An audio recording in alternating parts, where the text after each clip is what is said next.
U.S. presidential elections Kamala Harris American သမ္မတဖြစ်နိုင်တဲ့အချက်8ချက်အကြောင်းပြောမယ်ဒီနေ့ကတော့ American မှာရွေးကောက်ပွဲလုပ်ပါတယ်ဒီအချက်တွေကိုသမ္မတရွေးကောက်ပွဲတွေအများဆုံးမှန်ကန်စွာခံမှန်းထားတဲ့ professor ကတီထွင်ပြီးတော့အဲ့သူ့ရဲ့နီးပညာနဲ့ခံမှန်းထားတာပါအဲ့ဒါနီးပညာမှာဘာလဲအဲ့နီးပညာတွေက8ချက်က Kamala Harris အတွက်ကောင်းပါတယ်ပြီးတော့ Kamala Harris သမ္မတဖြစ်ဖို့ဆိုရင်အလွယ်ဆုံးနည်းလမ်းရှိတယ်ဘယ်ပြည်နယ်တွေကိုနိုင်မယ်ဆိုရင်သူသမ္မတဖြစ်ဖို့အတွက်အလွယ်ဆုံးအမြန်ဆုံးဖြစ်နိုင်မယ်ဆိုတာတေချာကြည့်မယ်ပြီးပါရင်တတိထားမဲ့အချက်လေးတွေတေချာကြည့်မယ်ပရိသတ်ရောဘသူ့ကိုမဲပေးပြီးခဲ့ပါပြီလေကိုမအမရေးတာပါ Kamala Harris ကိုမဲပေးခဲ့လို့ရှိပါလားကိုမအမရေးထားတာပါဆက်ပြီးတော့ကြည့်ကြအောင်ဆရာကလည်း Kamala Harris သမ္မတဖြစ်မှာကိုခံမှန်းခဲ့ပါတယ်အဲ့ခံမှန်းခဲ့တဲ့အချိန်ကတော့August 19 ရက်နေ့မှာခံမှန်းခဲ့တာ Facebook မှာပထမဆုံးအချိန်เนาะ live နဲ့လွှင့်ပြီးတော့ပြောခဲ့တာဖြစ်ပါတယ်အဲ့ဗီဒီယိုကြည့်ခဲ့လို့ရှိပါလားရှိရဆိုရင်ကွန်မန့်မှာရေးတာပါအခုကတော့ professor ခံမှန်းထားတဲ့ဗီဒီယိုလေးကိုတွားပြီးတော့ကြည့်ကြအောင်เนาะဒီ professor ခံမှန်းလာတာပထမဦးဆုံးအချိန်ဒီဗီဒီယိုလေးထွက်လာတာเนาะအဲ့ဗီဒီယိုကဘယ်အချိန်မှာထွက်လာဆိုရင်စက်တင်ဘာလလွန်ခဲ့တဲ့2လစက်တင်ဘာလ9ရက်နေ့2024အဲ့အချိန်မှာထွက်လာတာဒီဗီဒီယိုကเนาะအဲ့ဒါကဆရာခံမှန်းပြီးတော့ဒီဗီဒီယိုကထွက်လာတာဆရာခံမှန်းကအချက်3ချက်ပဲသူက73ချက်တုံးတယ်အဲ့73ချက်မှာ8ချက်က Kamala Harris အတွက်ကောင်းတယ်အဲ့ဒါကြောင့် Kamala Harris သမ္မတဖြစ်မယ်ကိုပြောထားတယ်အဲ့ဘာချက်လဲဆိုတော့တိတိကျကျဆက်ပြီးတော့ကြည့်ကြအောင် About age these days. But not for me. See that guy in the red shirt? That's Alan Lichtman, 77-year-old Alan Lichtman. And he's racing in the qualifiers for the Senior Olympics. But there's another kind of race Alan's just as qualified for. Alan Lichtman. Alan Lichtman. Professor Alan Lichtman, who has correctly predicted almost every presidential election since 1984. And today, Alan Lichtman's ready to tell us who's going to win in 2024. You see, you may think Alan's just a jock. Well, I was a steeplechase champion in the 1970s. His name is Dr. Alan Lichtman. But he's actually kind of a nerd, a history professor, and a quiz show champion. These days, he's on a different kind of winning streak. To make his presidential predictions, Alan's model ignores the polls and the pundits. It hinges on 13 keys that I developed in 1981 with my geophysicist friend Vladimir Kylis-Borak. It's based သူ့ရဲ့ model ကစစ်တမ်းတွေကို ignore လို့ view မဆိုင်ဘူး pundit ဆိုတာဒါ American ရွေးကောက်ပွဲမှာကိုမတ်ပေးတဲ့လူတွေเนาะဘယ်သူကနိုင်နေကြီးရှိရဲ့အဲ့ဒါတွေကိုသူ view မဆိုင်ပါဘူးသူ့ရဲ့ model က election year နှစ်ပေါင်း120ကိုအခြေခံပြီးတော့တည်ထွင်ထားတာပါနဲ့เนาะအဲ့ဒါဆက်ပြီးကြည့်ကြအောင် election outcomes before then. Told you, he's a nerd. Alan's model was one of the few that called it for Trump in 2016. Donald Trump is going to win. And in 2020, Alan got it right again. Trump will lose the White House. The rate 2016မှာ2020မှာသူခံမှန်းမှန်တယ်2016မှာ Donald Trump နိုင်မယ်သူခံမှန်းခဲ့တယ်เนาะအဲ့ရောဘယ်သူမှ Donald Trump ကိုနိုင်မယ်လို့ထင်တာရှားပါတယ်ဆရာလည်းထင်ခဲ့တယ်ဒါပေမဲ့ဆရာအဲ့ဒီအချိန်မှာဆို YouTube မှာလုပ်ဗီဒီယိုတွေတိတ်ပြီးမလုပ်သေးဘူးဆိုတော့ YouTube မှာမပြောဒါပေမဲ့2020ကစပြီးတော့ဆရာထပ်ပြီးခံမှန်းတယ် Joe Biden ခံမှန်းတယ် Joe Biden နိုင်တယ်เนาะသူကလည်း Joe Biden ခံမှန်းထားတယ်နိုင်တယ်သူကခံမှန်းတာတော်တော်ကြားလိုက် Ronald Reagan နဲ့ခံမှန်းတာဆရာစပြီးခံမှန်းတာ2016မှာစပြီးတော့ခံမှန်းတာအဲ့ရောဆရာတခါမှမမားတယ်ဘူးเนาะနှစ်ခေါက်ရှိနေပြီသူကမှားတာနိုငယ်10ခေါက်မှာ9ခုကမှန်တယ်တစ်ခုကမှားလဲဆိုတာစောစောက George W. Bush ရဲ့အဲဂေါ်ရဲ့ရွေးကောက်ပွဲမှာ Florida ပြည်နယ်ကအမှားလုပ်တယ်အမှားလုပ်ပြီးတော့ George Bush သမ္မတဖြစ်သွားတယ်အဲဒါကြောင့်သူ့ရဲ့ model အရဆိုမမှားဘူးအဲဂေါ်နိုင်ရမှာ နော်အဲ့ဒီတစ်ခုပဲလွဲသွားပြောရမှာဆိုအကုန်လုံးမှန်တော့ဗောလေတောက်လျှောက်အကုန်မှန်ဆက်ပြီးကြည့်ကြဘာကြောင့် Kamala Harris တမန်တော်ဖြစ်မှာလဲဆိုတာ သူကဘာကြောင့်ခံမှန်းတာဘလို့ system တွေကြအချက်ရှစ်ချက်လား Kamala Harris ကိုတမန်တော်ဖြစ်စေမှာလဲဆိုတော့ဆက်ပြီးကြည့်ကြအောင် We're right. So let's get to how these keys actually work. They are 13 big picture, true, false questions that tap into the strength and performance of the White House party. And only two keys have anything to do with the candidates. But Alan, 2024 is an unprecedented election year. Can your 13 keys really call it right? The keys absolutely will work. They are the constant northern star of political prediction. All right, time to run. စောစောတုံးချက်ရှိတယ်အဲ့73ချက်လားเนาะ2024ကအရန်ထူကြတဲ့ရွေးကောက်ပွဲနှစ်အဲ့ရောမှန်မလားဆို तू ကမေးတယ်เนาะသူက Northern Star မှန်တယ်အဲ့ model က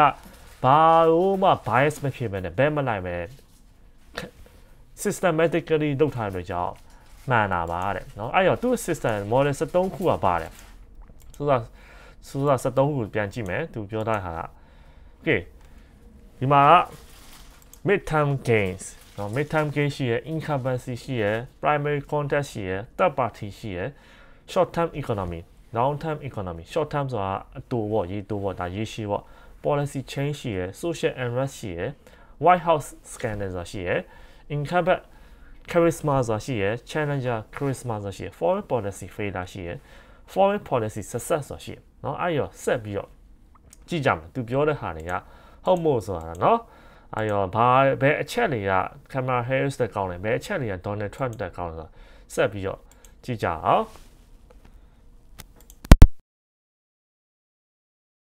And find out who will be the next president of the United States, according to Alan. But first, let me change into something a little more comfortable.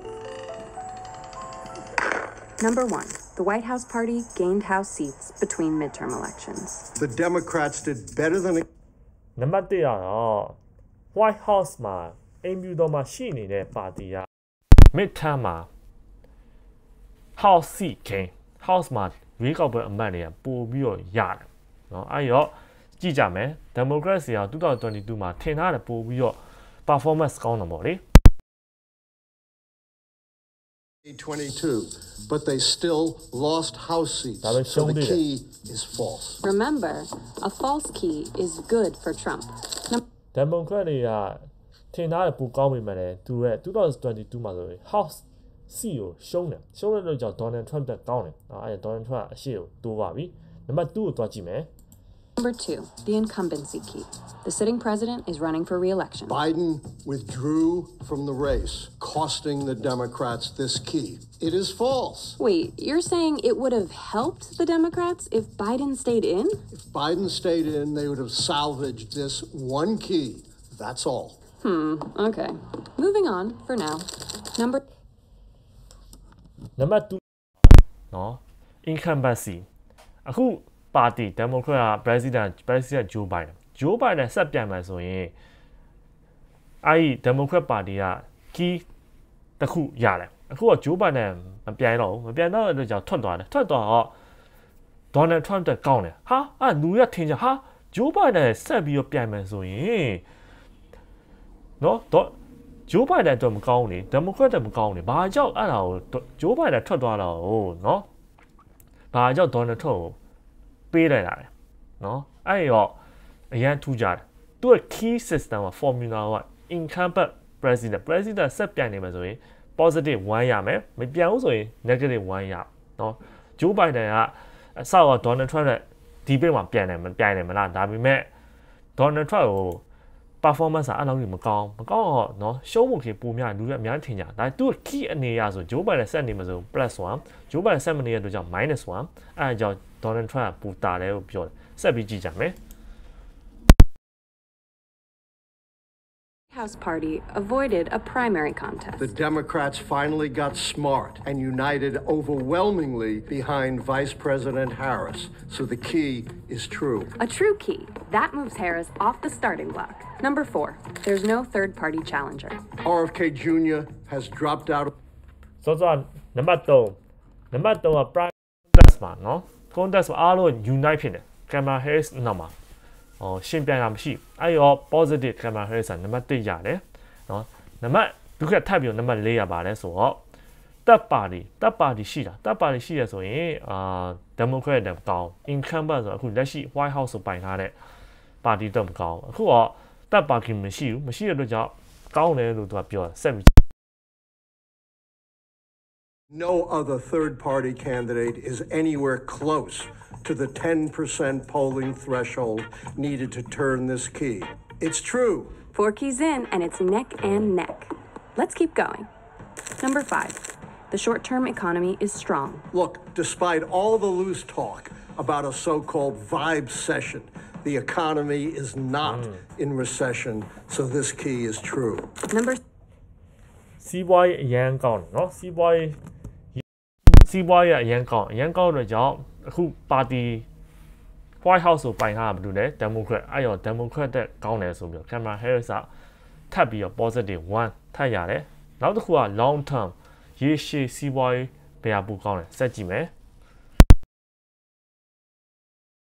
growth during this presidential term has been at least as good as the last 2 terms. Growth during the Biden term is far ahead of growth during the previous 2 terms, so this key is clearly true. Number 6. ဟုတ်တယ် President Joe Biden လက်ထက်မှာเนาะသူ့ရဲ့စီးပွားရေး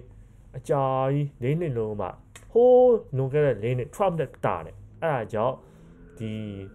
White House ပိုင်ထားတဲ့ Democrat တွေက positive ထပ်ပြီးတော့ရတယ်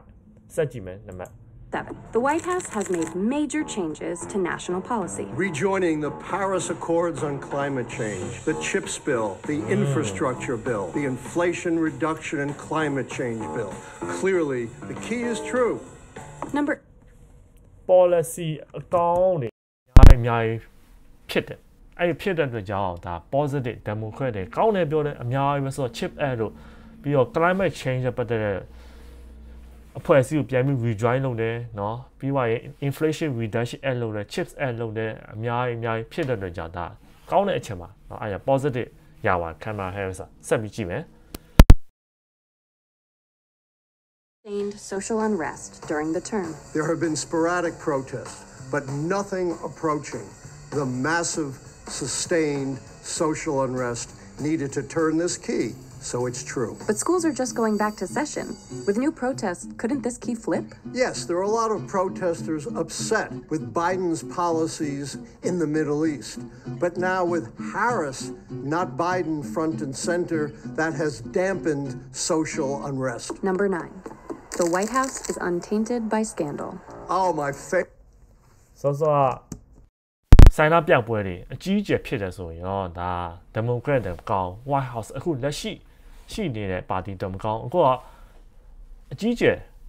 ဆိုင်နာပြောက်ပွဲမရှိဘူးအဲ့ဒါကြောင့် Kamala Harris တွေကောင်းတယ်ပြီးတော့နောက်တစ်ခုကပါလဲဆိုတော့ White House scandal White House မှာနော်တမန်တော်အခုလက်ရှိနေတဲ့တမန်တော်ကနေပြီးတော့မကောင်းတာတွေတည်င်းထွက်လာတယ်အဲ့ဒါမျိုးဆိုရောလက်ရှိ White House ပါတီတွေမကောင်းအဲ့ရောဆက်ကြည့်အောင်အခု scandal မှာရှိရ Joe Biden လက်ထက်မှာဆိုရင် Scandal key, and Republicans have been trying for years to pin a scandal on President Biden and come up empty. So the key is true. But come on, Alan. Biden's horrific debate performance, questions about his age, Hunter Biden, doesn't any of that count? No. There has to be at least some bipartisan recognition of actual corruption that implicates the president himself and not a family member. So the key remains true. So ပြောအေးတည်င်းပြောလို့အေး Biden မှာသူ့ရဲ့အသက်အရွယ်နဲ့ဖြစ်တယ်ပြီးသွားရင်သူ့သားတဲ့ scandal ရှိရဘာညာရှိရပေါ့လေ Republican ကအမျိုးမျိုး try လုပ်တယ်အမျိုးမျိုးအသေးဖြတ်ဖို့ကြိုးစားဒါပေမဲ့မဖြတ်ဘူးဘာဖြစ်လို့ဆိုတော့မဟုတ်တဲ့အတွက်ကြောင့်เนาะသူပြောတယ်ပေါ့အဲ့ scandal key ကဒီအခုလက်ရှိ Democrat တွေထိခိုက်မှုဆိုရင်ပါတီနှစ်ခုက recognize ဖြစ်ရမယ်တစ်ဖက်သက်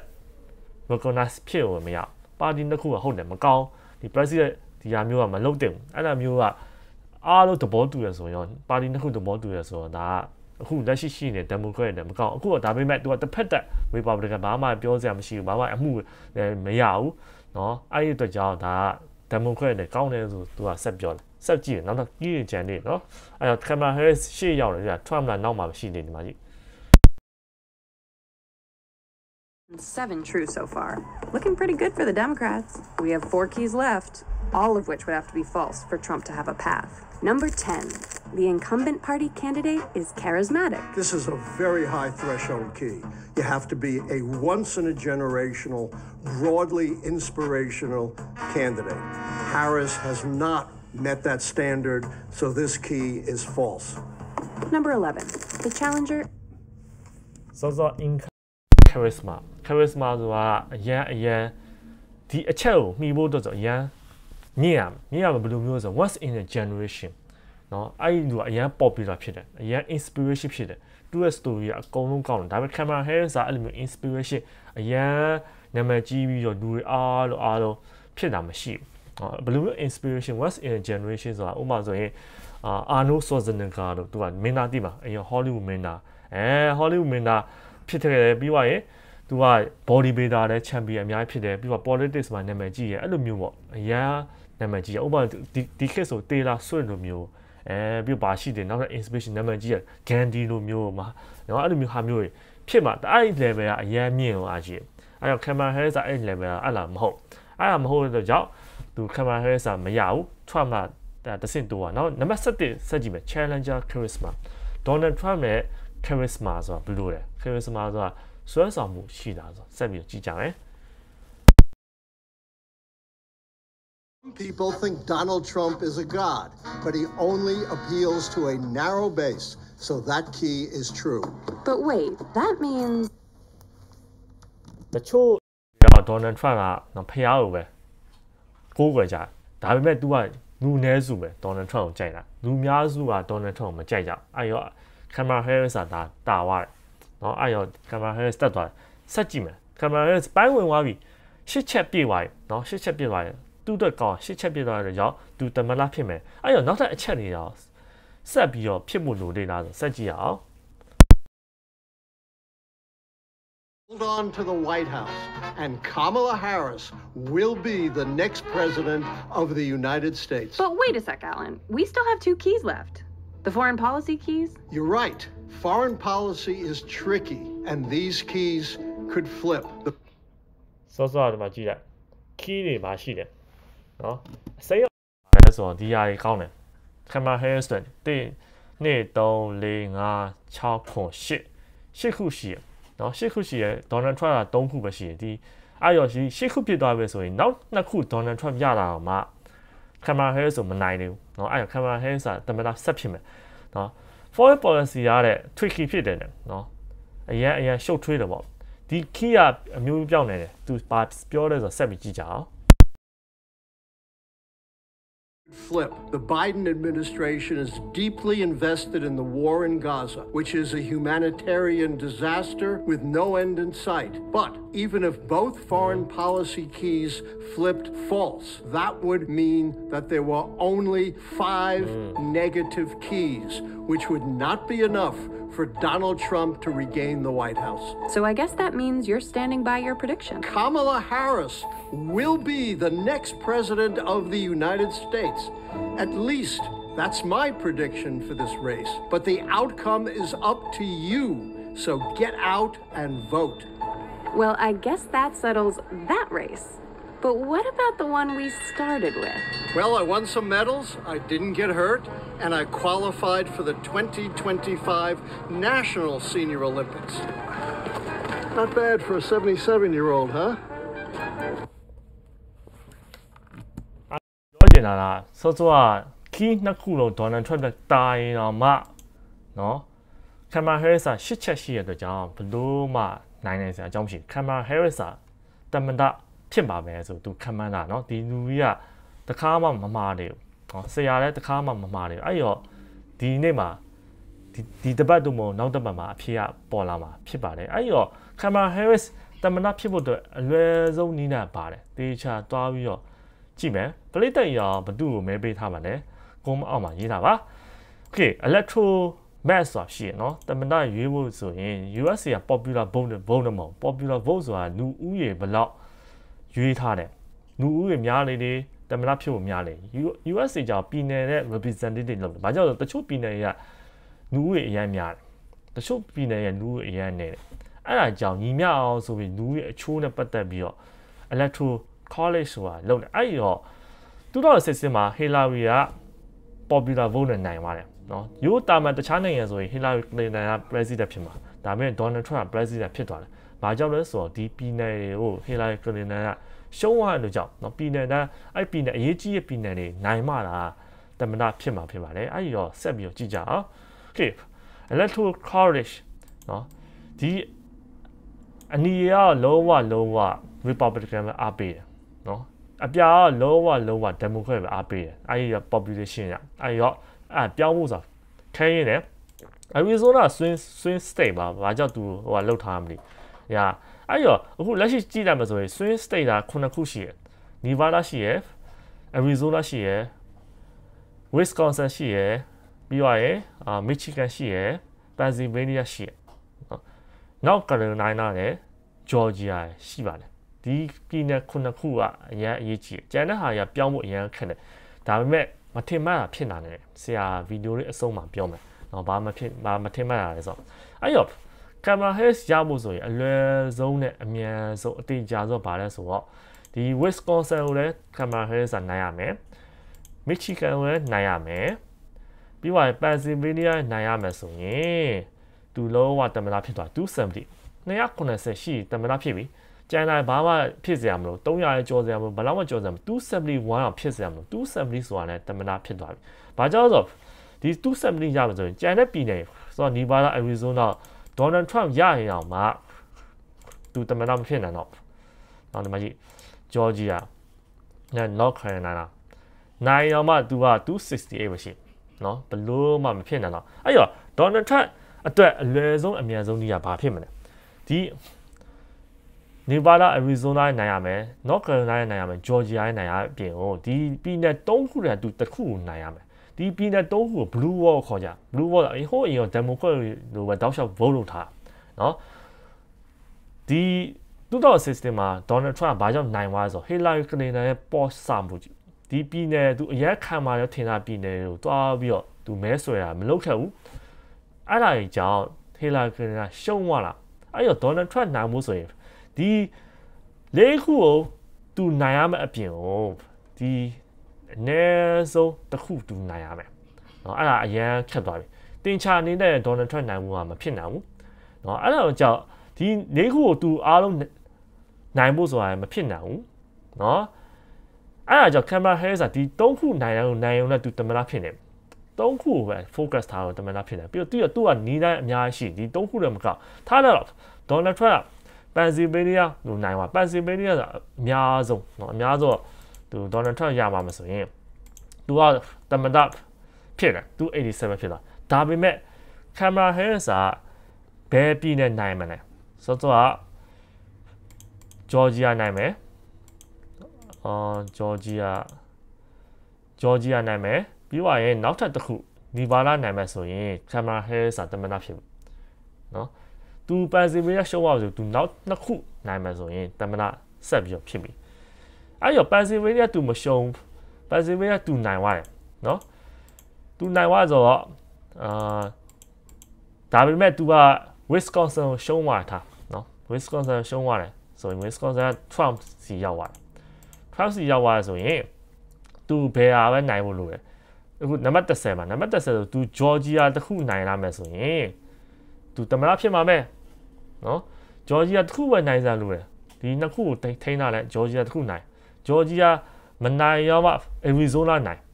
เนาะ Georgia မနိုင်ဘူး Arizona နိုင်လိုက်အဲ့ဒါဆိုရင်သူတမနာဖြစ်မှာပဲ Kamala Harris เนาะပြီးတော့ရင်နောက် North Carolina နိုင်လိုက်မယ်ဆိုရင် Kamala Harris တမနာဖြစ်မှာပဲเนาะအားလုံးနိုင်ဖို့ဆိုတာမဖြစ်နိုင်ဘူး Trump လည်းအားလုံးနိုင်မှာမဟုတ်ဘူး Kamala Harris အားလုံးနိုင်မှာမဟုတ်ဘူးအဲ့တော့ Wisconsin မဟုတ်ပဲလေ Michigan က Donald Trump နိုင်သွားတယ်ဆိုပါတော့အဲ့တော့ तू ဘာနိုင်ဖို့လိုလဲနော် Kamala Harris ဘာနိုင်ဖို့လိုလဲဆိုတော့အခု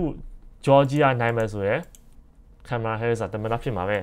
နော် Georgia နဲ့ North Carolina ကို तू အဓိက focus ထားဖို့လိုတယ်ပြောရမယ်ဆိုရင် North Carolina နိုင်ရင် तू တမန်တော်ဖြစ်မှာပဲ Michigan ရှုံးသွားရင်တော့မှ Pennsylvania ရှုံးလဲဆိုတော့တော်တော်ကြီးခက်သွားပြီအဲ့တခုမရှုံးမရကြီး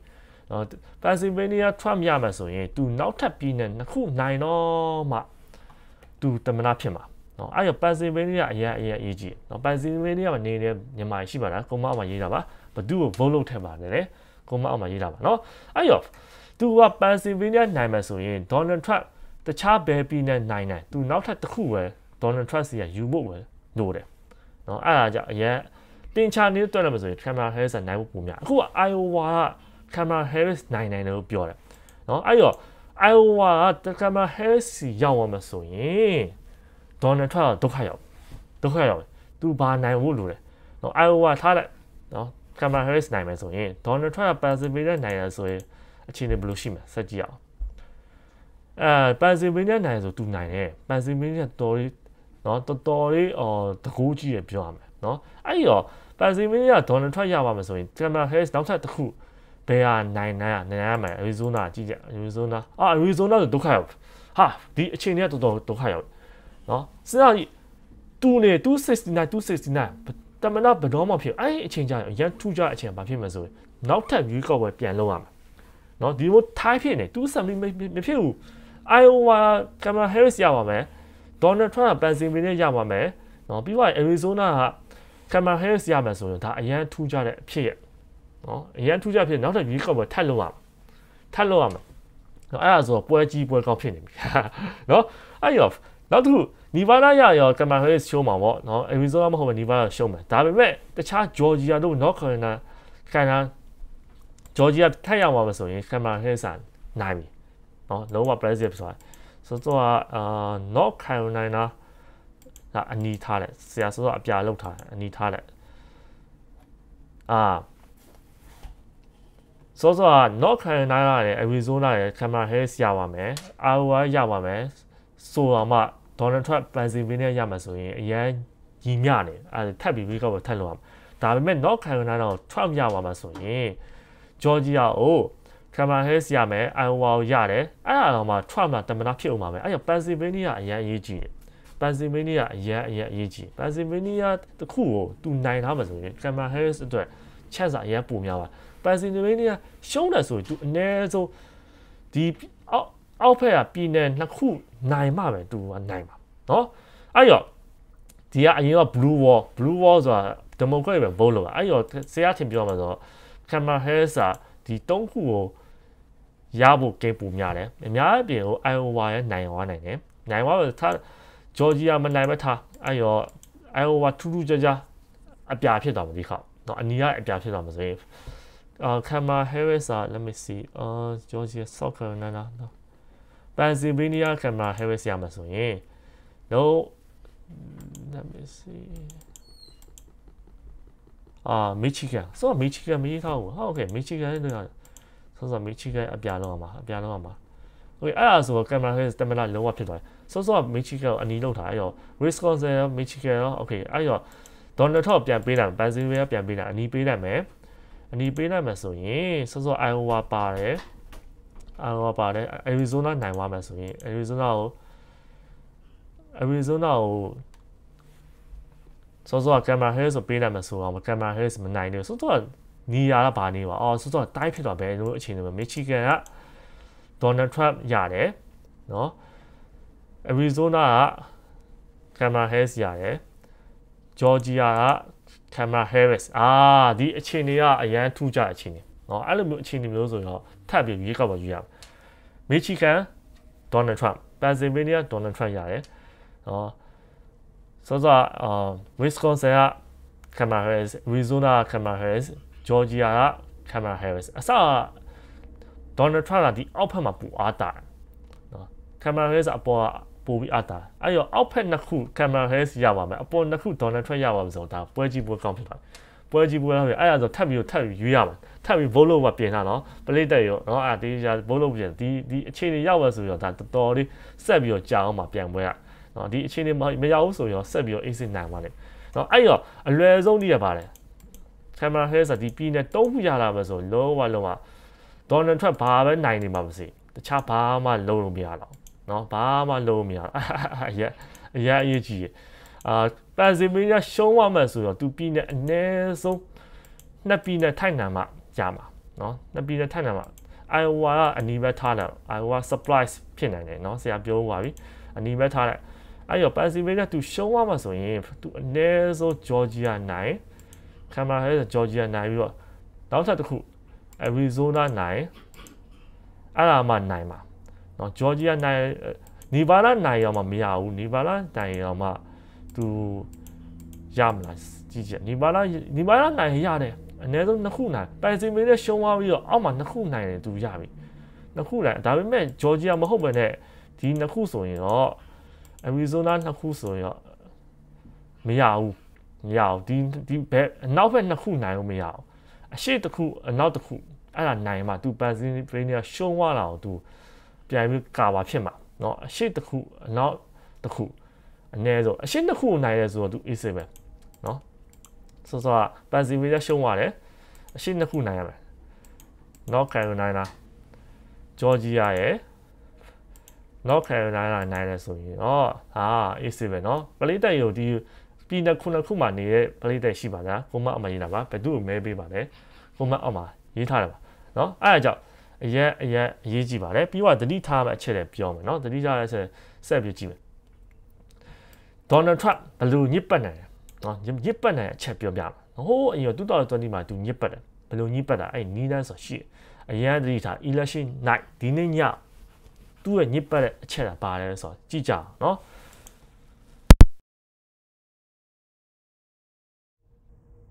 There's a dirty Trump trick you need to look out for. He used it in 2020 to try to overturn the election, and he's going to do it again. But it doesn't work if you know it's coming. Watch out for Trump to exploit something elections experts call the red mirage, to prematurely declare victory before all the votes are counted. You see, Donald Trump ညစ်ပတ်တယ်ဆိုတော့နော် red mirage ဆိုတာအတုံးချအနီးရောင် mirage ဆိုတာပါတန်ရက်ဆိုတာအစ်စ်မဟုတ်ဟုတ်မှာတဲကန်နာမှာရေထင်တယ်လို့ပေါ့ဟုတ်တယ်မှာရေမဟုတ်တဲကန်နာမှာနေအရန်ပူတော့အလင်းအောင်ပြန်လာred mirage ဆိုခေါ်အဲ့တော့2020မှာဆို Donald Trump ကသူနိုင်ပြီဆိုလို့ကြိုပြီးတော့သူကနော်ပြောတာဘယ်တမနာမှအဲ့လိုကြိုမပြောဘူးနော်အဲ့လိုကြိုပြောရဲဆိုတာဟိုသတင်းမီဒီယာရပြောရဲဆိုတာတဘာဝကြသတင်းမီဒီယာရ independent တွေနော်သူကပြောရဲဆိုရင်ဒါတဘာဝကြသူကသူ့ campaign ကနော်2020ကသူမနိုင်နေမဲ့နိုင်တော့ကြိုပြောတာဘာကြောင့်ပြောတာရှင်းလေးပဲလေဒီမှာကြီးဟာမဲတွေအနီရောင်နဲ့အများကြီးတက်လာတယ်ဟာရုပ်တရက်ဘာကြောင့်အပြာတွေဖြစ်ပြီးတော့ငါရှုံးသွားတယ်ဒါမဲလိန်တာပဲအဲ့ဒါ तू ကတည်ရ तू ကိုဗစ်မှာအတုံးမကျတဲ့အတွက်ကြောင့် तू ရှုံးမှဆိုတာတည်ရရှုံးမှဆို तू ရှုံးတာကိုမပြောဘဲနဲ့နိုင်အောင်ဘယ်လိုလုပ်မလဲ तू ညံစဉ်းစားဆိုဒီ red mirage ဆိုတာဟို तू အတုံးချမယ်ဆိုပြီး Donald Trump ကတော့အဲ့လိုကလေးကကြစ်ကြာညံအရန်တော်လိန်လားအရန်တော်တယ်เนาะအဲ့တော့ तू ဘယ်လိုလိန်လာလဲဆက်ပြီးကြည့်ကြမယ် election, Republicans appear to take an early lead. That's the red mirage. Then that lead gets smaller throughout the night, which is called the blue shift. This happens because Republican votes tend to be counted before Democratic votes. So red mirage ပါ red mirage ဆိုတာစချင်းညဘက်အခုဆိုအချိန်ဆို6နိုင်9နိုင်ဆိုရင် Republican နိုင်တယ်ထင်ရတယ်အနီးတွေအများကြီးပေါ်လာဟိုမှာလည်းအနီးတွေဒီမှာလည်းအနီးတွေဆိုဟာ Republican နိုင်ပါမယ်ဒါရှင်းမှရွေးကောက်ပွဲနာမှာဖြစ်တဲ့ထုံးစံရှိတယ်နော်ပြီးတော့မှကြာလာပြီည8နာရီ9နာရီ10နာရီ17နာရီတော့မှအပြာတွေအများကြီးပေါ်လာတယ်အပြာအများကြီးဘာကြောင့်ဘလို့ဖြစ်တာလဲဆက်ပြီးတော့ကြည့်ကြအောင်နော် reason ရှိတယ် reason အရင်ကောင်းတယ်နော်အဲ့ဒါ American ရွေးကောက်ပွဲအရင်ထူးခြားအချက်တခြားနိုင်ငံမှာအဲ့လိုမရှိဘူးနော်ဆက်ပြီးကြည့်ကြမယ် votes are counted by precinct, and Democrats tend to live in more densely populated urban precincts, while Republicans tend to live in more sparsely populated rural ones. It just takes longer to count the votes in a precinct with a lot of people than in a precinct with fewer people. In Georgia, for example, there are more than 300 times as many people living in Fulton County as in deep red Glasscock County. So, Russia about it. Republican, yeah, Nyalo up here. Nui, Nede, Tonyama, near Mare. Democrat, yeah, Muma near to Mare. Muma near to Democrat, maybe a Mare. Ayo. Many by years of American blue year to a precinct of year, precincts are pin new lady, no, new lady, multi year, and new Thomas or Republican, new year, nene. However, the Thomas, new year, out the Yashi, out Chelsea Republicans win. I Chelsea new lady, Republican, and your Pidavi, no, new year, name which are may. ရေးတွေ့ရမြင်မြန်ပြီးရလေဟုတ်မှာလူဦးရေ100နဲ့လူဦးရေ300နဲ့ရေးတွေ့ရမှာဆိုဘယ်ဟာအရင်ဆုံးပြီးမလဲလူဦးရေ100ရှိရအရင်ဆုံးပြီးမှာပေါ့အဲ့တော့အဲ့မြို့နယ်လေးနေရာလေးကหนีသွားတယ်ဆိုရင်အနီအများကြီးပေါ်လာဘာကြောင့်ဆိုတော့ Republican တွေကများတော့အဖြစ်တောမှာနေရများတောမှာနေရများဆိုအဲ့တောမြို့နယ်လေးရွာလေးတွေကနိုင်သွားတယ်ဆိုအနီရောပေါ်လာအနီရောပေါ်လာပြီးတော့ဆိုတော့ဥပမာ Georgia ဆိုကြည့်ရ Georgia ဆိုရင်နော်ပြည်ကောင်တီတစ်ခုကအစာပေါင်း300ကျော်တယ် Democrat လူဦးရေနေရကောင်တီက Fulton County ဆိုတာနော်အစာပေါင်း300ပူများတယ် Glasscock County ဆိုတာ Republican County အဲ့အစာပေါင်း300ပူများလို့ကြောင့်ဒီလူဦးရေရွေးကောက်ပွဲမဲတွေကိုရည်တွက်တာအချိန်ပိုပြီးကြာပေါ့အချိန်အစာပေါင်း300ပိုပြီးမကြောက်ဘူးလားအဲ့ရောဒီကရွေးကောက်ပွဲပြီးသွားပြီဆိုရင် okay ဒါ Republican နိုင်သွားပြီအနီရောပေါ်လာအနီရောပေါ်ဒီအပြာပေါ်ဖို့အချိန်ကြာကြီးစောင့်ရတယ်အဲ့ဒါ red mirror ဆိုခေါ်တယ်နော်အနီရောတန်ညက်ပေါ့နော်ဆက်ပြီးတော့ကြည့်ကြမယ် County has 300 times as many ballots to count as Glasscock. Obviously, Glasscock is going to finish counting first. In 2020, when numbers came in from counties like Glasscock first, it made it look like Trump was leading in Georgia when he really was not. It was a red mirage. Yeah, soပြော Georgia မှာအဲ့လိုပဲ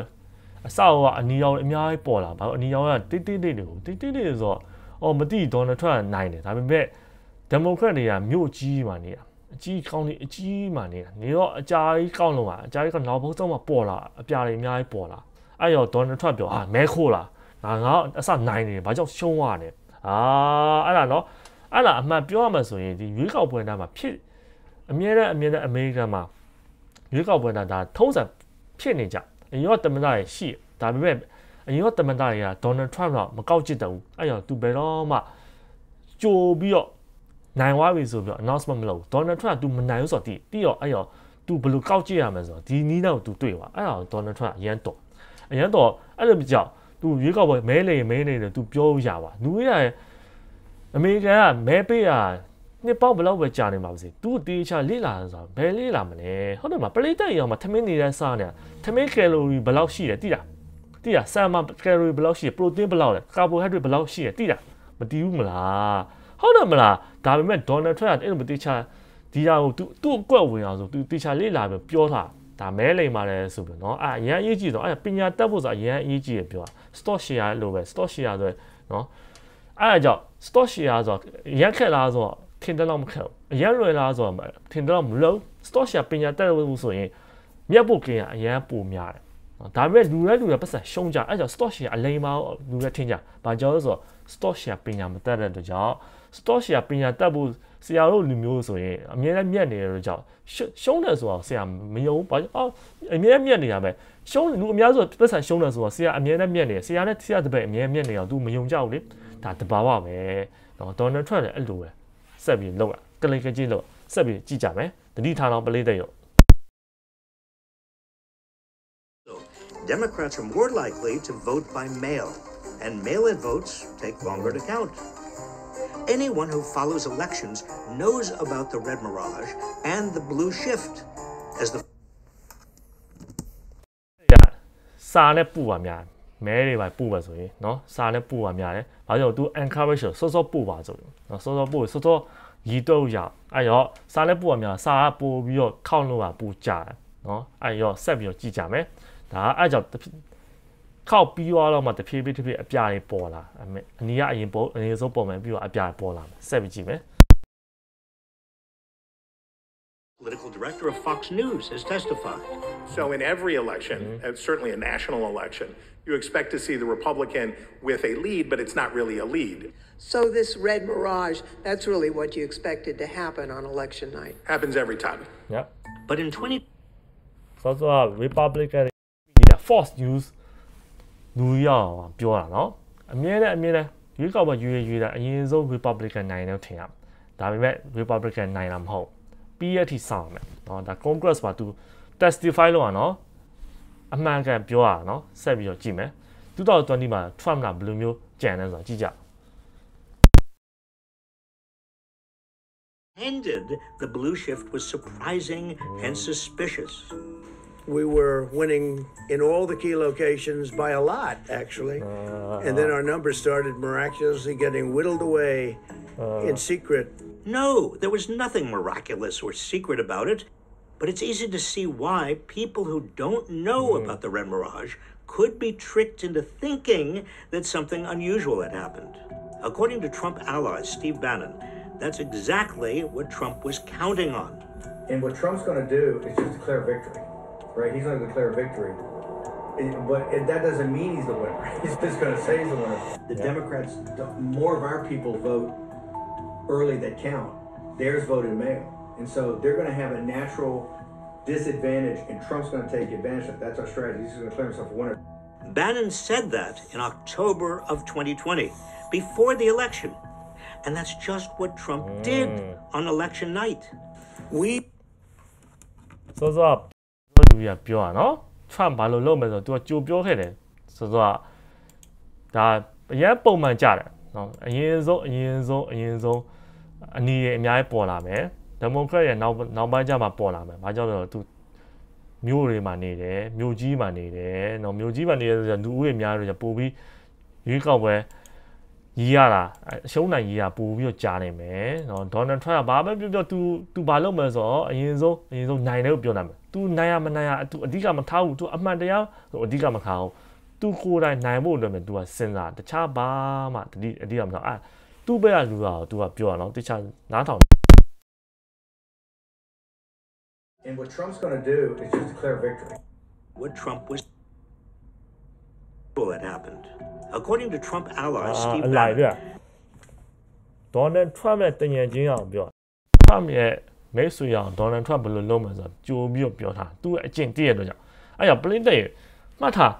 ကိုကသူ့အကြောင်းဘာမှသိရမဟုတ်နော်အခုကတော်တော်သိနေပါပြီဒါမသိရလူတွေကနားမထောင်ခြင်းဟာနော်မသိကြအောင်စောင့်နေရမှာရှိတယ်အဲ့ရောသူ့တငယ်ချင်းကိုနာအောင်သူတေးချာပြောထားတာနော်အဲ့ဒါတေးချာစဉ်းစား Donald Trump ဘယ်လိုလုပ်မလဲဆိုတော့ဒီကနေကကြီးလုပ်မယ်သူကကြိုပြောတဲ့သူလုပ်လာမယ် was counting on. And what Trump's going to do is just declare victory. Right, he's going to declare victory. But that doesn't mean he's the winner. He's just going to say he's the winner. The Democrats, more of our people vote early that count. Theirs vote in mail. And so they're going to have a natural disadvantage, and Trump's going to take advantage of it. That's our strategy. He's going to declare himself a winner. Bannon said that in October of 2020, before the election. And that's just what Trump did on election night. We were getting ready to win this election. Frankly, we did win this election. Trump's nonsense claim that the votes counted earlier in the night were more legitimate than those counted later became the underpinning of the entire big lie, culminating in the January 6th attack on the Capitol. The 2024 election will be close. Trump ရန်ကလေးကကြီးတော်သူကအရင်ဆုံးရွေးထားတဲ့မဲတွေကပို့ပြီးတော့အမှန်ကန်သူကယူဆအဲကြောင့်ငါအနီရောင်လေးဖြစ်နေတာဘာကြောင့်မိုးချုပ်သွားတော့အပြာရောင်ဖြစ်သွားတယ်ဒါကလေးကကြီးဒီမိုကရက်လှုပ်ထားဆိုပြီးသူကပြောတာเนาะဒီပုံမှန်ဖြစ်နေတဲ့ဟာရွေးကောက်ပွဲတိုင်းတမန်တော်လောင်းတဲ့ကမ္ဘာတော်လောင်းတိတယ် ဒါပေမဲ့ तू ကအမှန်တရားမြန်နိုးတဲ့အတွက်ကြောင့်ဘယ်တော့မှကြိုပြီးတော့ကိုနိုင်ပါတယ်မပြောဒေါ်နယ်ထရန့်ကအမှန်တရားမြန်နိုးရမှာ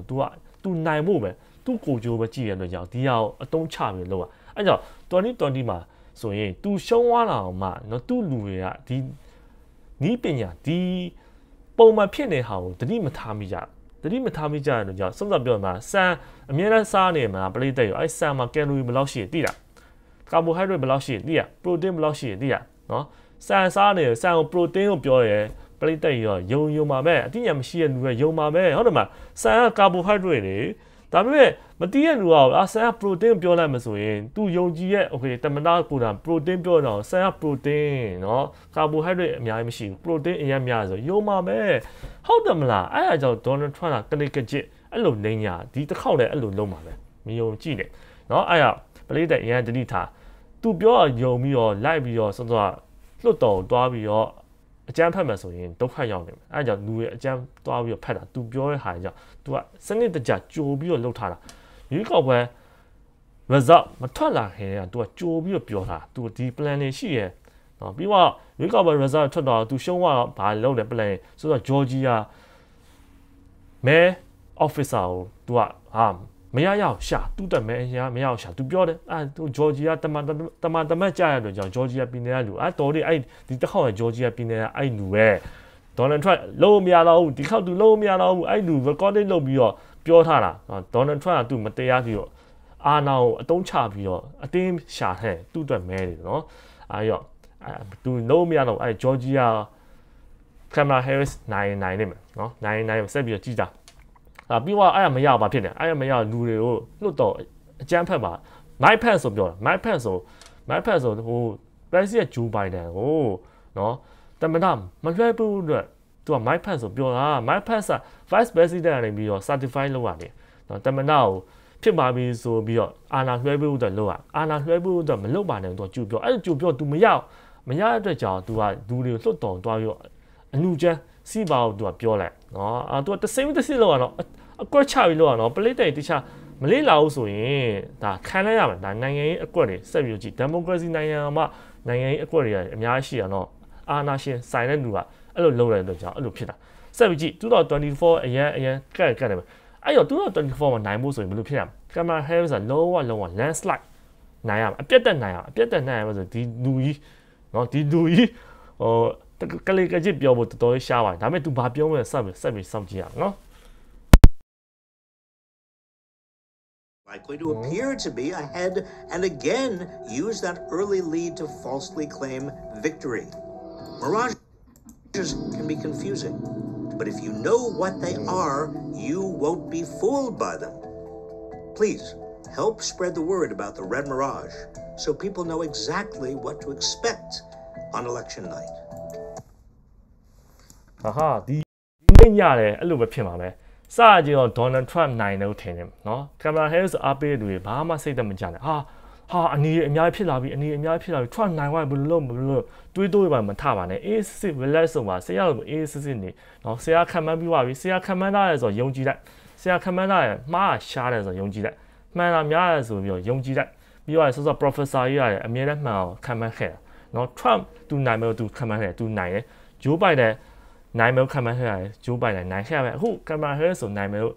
နော်8ချက်ကိုသူခံမှန်းခဲ့ရမယ်သူနိုင်ရမယ်ဆရာက3ချက်ပဲတုံးတယ်သူက73ချက်တုံးရပါလေဟုတ်တယ်မလားအဲ့ဒီတော့ AC နေမှာ AC နေပြီးတော့နောက်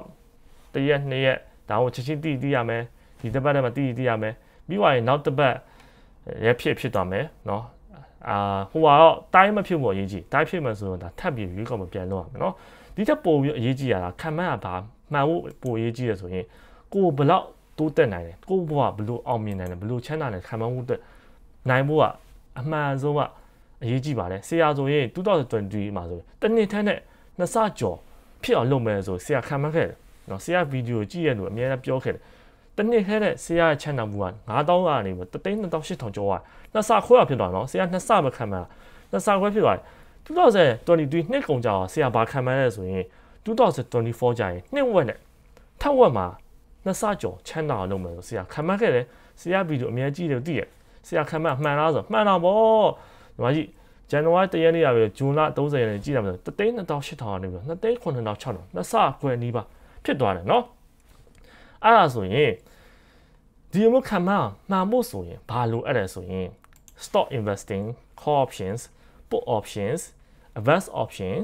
ဒီပညာလေးခုတက်ဖို့လိုအပ်ပါတယ်အဲ့လိုလေးခုတက်မှဆိုရင်ကိုဘယ်လောက်ချမ်းသာနေလဲဆိုတော့ကိုယ့်ဟာကိုအေးစေးခံမှန်းရပြီခံမှန်းတဲ့အတိုင်းလည်းဖြစ်အောင်လုပ်နိုင်တဲ့အေးချရှိပါပြီเนาะဒီတင်တဲ့လေးခုတက်ပြီးသွားဆိုတော့ day trading movement stock တက်မှဆိုရင်တော့ပညာပို့ပြီးတော့စုံပါပါ